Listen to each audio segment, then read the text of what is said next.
Right, ndadzoka manje nhasi ndiri kubva nekune hanzi the Nduna Chambers. Pari kupisa vazadiwa. VaDexter Nduna vane maskillful avari kuya nawo. The former MP was ZANU-PF.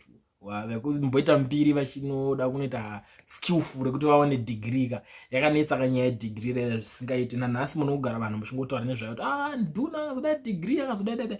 Right, saka nyaya iripo ndeyekuti vaNduna vari kuchallenja kana kuti vari kubhuka match ne-seat parking paTunas.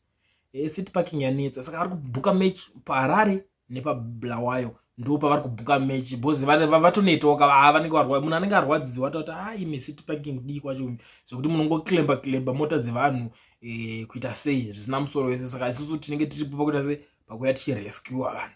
MaZimbabweans vanoratidza kuwirirana nenyaya iyoyo, but nyaya iripo vaNduna vari kuti enter team chapter from Monday.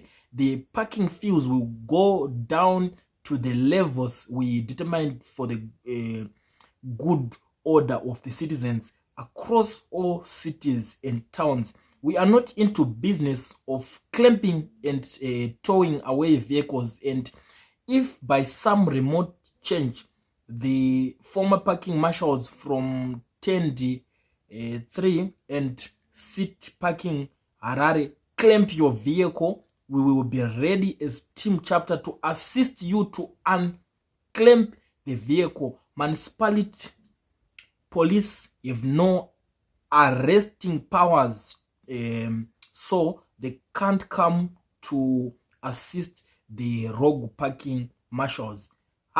#vahompe.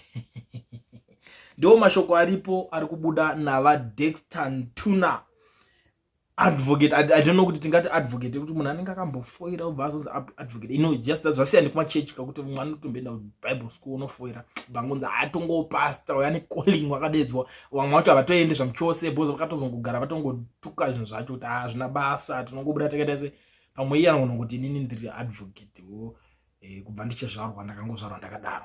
It's just that those things it happens kazhinji kacho. So nyaya iri papa ndo mamirira iri hamadzadiwa. VaNduna vari kuchallenja seat parking. Vanhu vakawanda varatidza kufarira nyaya iyoyi because vatoti yomana seat parking zvokutoti iko zvinhu zvipanzi paituka kana kumaelection chaiwo yekuti pavhoterwe nyaya idzo ziponekwa kuti toenda muri kuenda kuteam Nduna here kana kuti kuseat parking. Seat parking haitorina mwoyo wokuregerera kana kuti mwoyo wokunzwisisa. Saka pari kupisa. So iko zvine zvinanza kuti pari kugadzirwa respond iri kubva kuCity of Harare. Ndakamirira ende ndakatomirira kuti vachingopedza mama toenda tobuda. I think iye inenge yasara ne zvokuma 15 minutes ndenda tobuda nayo panapa. Saka gara makatime maona respond yacho mana 15 minutes inenge yatopedza kubudisa respond yacho. Ndobva ndatoya ndotokuratidzai kuti seat parking yacho inenge yati because inotori betro kai utotangwa. So stay tuned.